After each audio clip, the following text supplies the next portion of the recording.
Hello, another video. This is still a very strange experience, but here we are. So my brain goes off on tangents all the time, and I often just think about strange guitar related things a lot, and I've been thinking a bit about guitar tones and, you know, how much of a subjective thing that is to people. What makes a good sound is different to absolutely everybody. For example, some of the coolest players that I know have got such different sounds.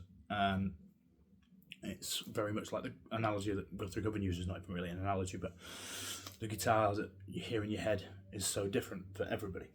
And that's what makes, one of the things that makes playing the instrument so cool. I think it's fascinating. So, you know, some of the greatest guitar sounds I've ever heard, I couldn't play with. And I think that's amazing. Like Eddie Van Halen's tone, monstrously just incredible. And yet I know it's too bright for me. I don't like bright guitar sounds.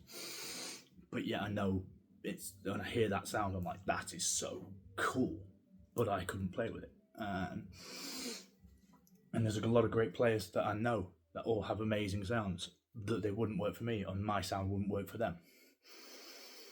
And I think that's just one of the most fascinating things about playing guitar. But one of the things that I like to do with my sounds are that I use a Line 6 Helix. In the house right now, I have a 8-inch Headrush FR108 for just playing in the house and for teaching and doing these videos and all of this stuff. And live, I use the Laney LFR212 because I like to have something cab shaped there, and because no matter, you know, what happens in the world, I cannot do the in-ear thing. I think it works for vocals, but for guitars, my brain won't let me do it. I know a lot of people think different and will think I am incorrect, but you know, there is no real correct answer for this thing. It's, you know, all a subjective thing, and everybody has their own opinions. But however, yeah, with my Helix, I do a lot of different things, and I have made a conscious effort to use no extra gear with it. I have 2 guitars on a gig, my Helix, my cab, and a Shure wireless, and I don't want to have any extra pedals with this, because if I can't do it with this, then I can't do it, and that's the way my ethos has kind of been with this. But, so, we used to have a keyboard player in Top Gun, and we no longer do, for whatever reason. But I have made life kind of work without having a keyboard player. I've kind of come up with ways to do keyboard parts with guitar, or at least keyboard-esque things, or make them into a guitar part. But like a bog standard kind of guitar sound for me,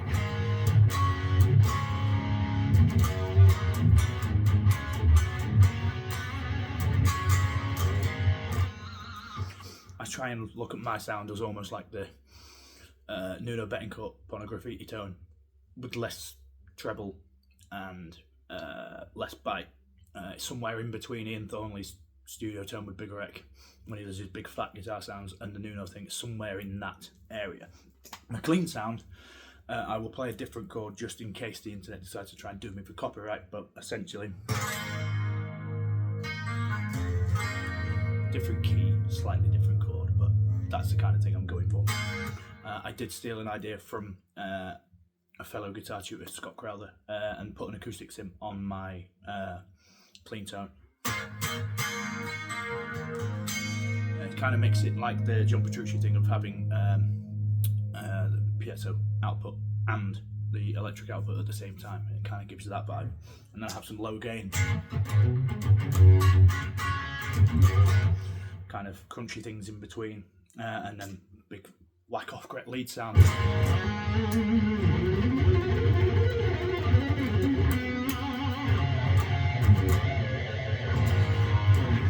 For me lead stuff.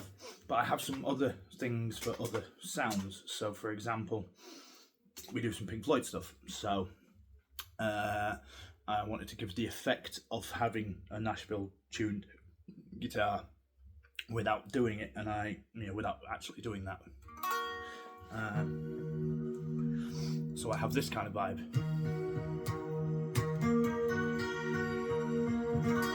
Well, my reverb has an octave above.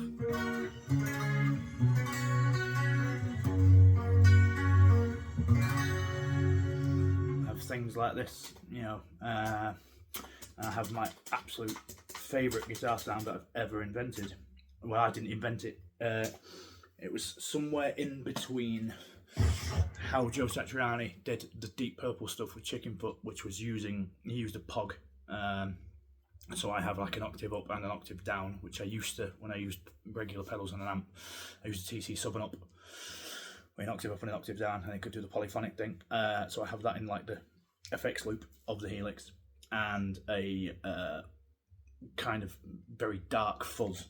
But I've discovered that if I kind of put that on and the octave, and I turn my tone knob down, I can kind of imitate somewhere between an angry Hammond organ into a Marshall and the Big Rec massive fuzzy thing that happens in a lot of Big Rec songs. But this is just my favourite sound I've ever made in a Helix.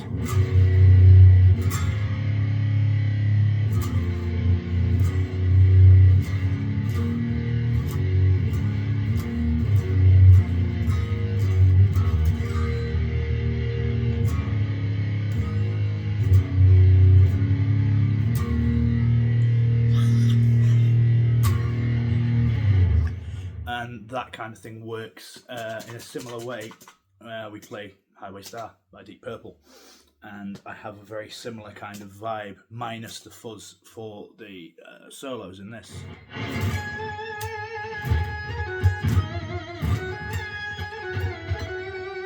Kind of got that kind of organy synthy vibe.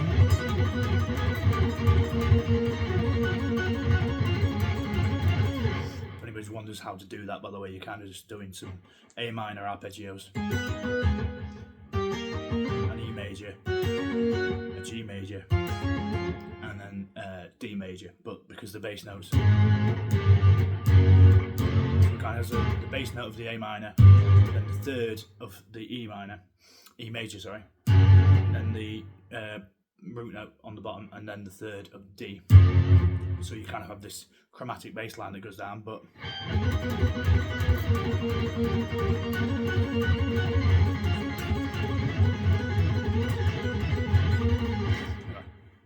I'm not going to play all of that, but this is kind of an example of how I use the sounds that I have, and I have them on snapshots, so I can go straight from this kind of organy thing straight to my normal rhythm guitar sound. Some patches I have whammies on instead of volume pedals. I always have a master volume in my sound, but yeah, I'm digressing. But sounds are always different things to everybody, and the fact that what makes a good guitar sound to me may not be a good guitar sound to you. Like that, I just wanted to make something swooshy and warbly and whatnot, so it's got a phaser and it's got a chorus at the same time.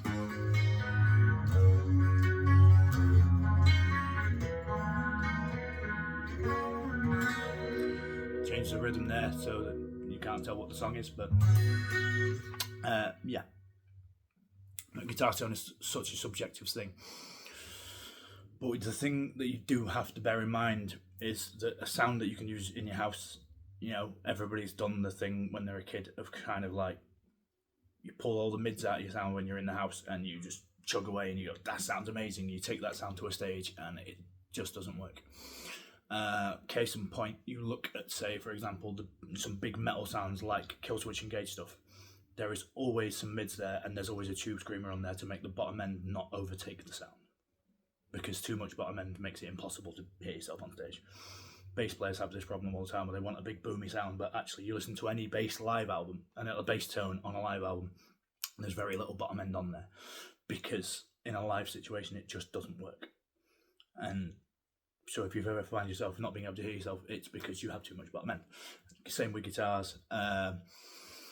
Drums suffer with it. That's why there's a lot of, can be feedback issues on stages if you know, drummers like to tune the kits pretty damn low. You have to kind of balance these things. It's always a bit of a juggling act, and it's hard.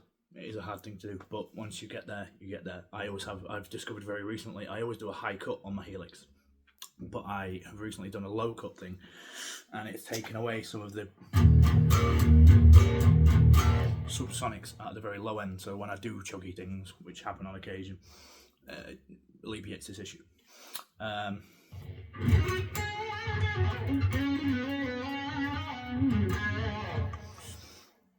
But also the guitar will change things absolutely and utterly drastically. So I am using my favourite guitar in the world right now. This is my 2008 Les Paul Custom. Got this from Richstone just over a year ago. Richstone Music in Sheffield, and I have a DiMaggio Super Distortion and a DiMaggio 36th Anniversary PAF in the neck. The bridge pickup pot is really scratchy, and no amount of service wants to cure it, but I haven't got round to buying a new pot yet. It probably needs some new strings. So I've been road testing the Diodario XS strings, and they've been on this for about 2 months and they are starting to die off, but I've probably done, you know, 12.5 gigs on it in you know, very sweaty places, because I'm a very sweaty man when I get on stage, but they're, you know, they're doing well. But this guitar is really fat. It's not particularly bright and pokey, which I like. You know, it takes a kicking.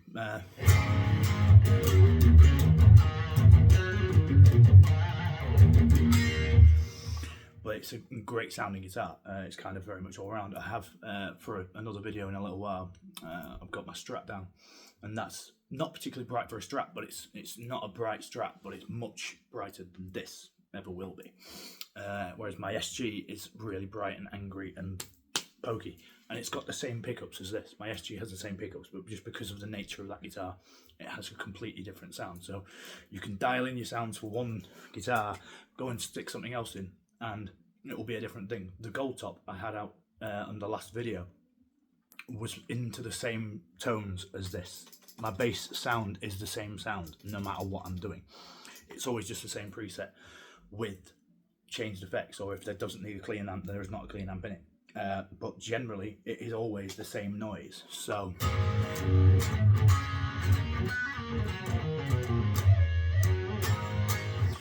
but everything can alter your sound. How you pick, how you hold your pick, where you pick, the angle that you pick at.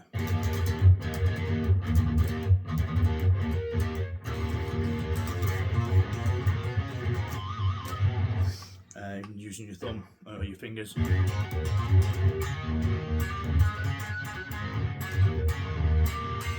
Which is why the great analogy of using your right hand as a Swiss Army knife is always a good analogy. Another Guthrie Govan one. There'll probably be a lot of those because, you know, he's probably the best guitar player on earth in my opinion. Yes, tone, the most subjective thing in the world. I have a lot of different tones for a lot of different things.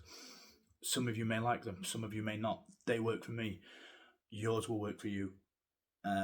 There isn't really almost anything as a good or a bad tone. There's just a different tone. Maybe there are some bad tones, maybe, but there's certain things that I wouldn't use for myself is probably the more diplomatic way of putting it. But this has probably been a pretty long video for people that like to talk about this kind of stuff. Maybe you'll enjoy it. Some of you, I do apologise for rambling on, but yes, thank you for watching.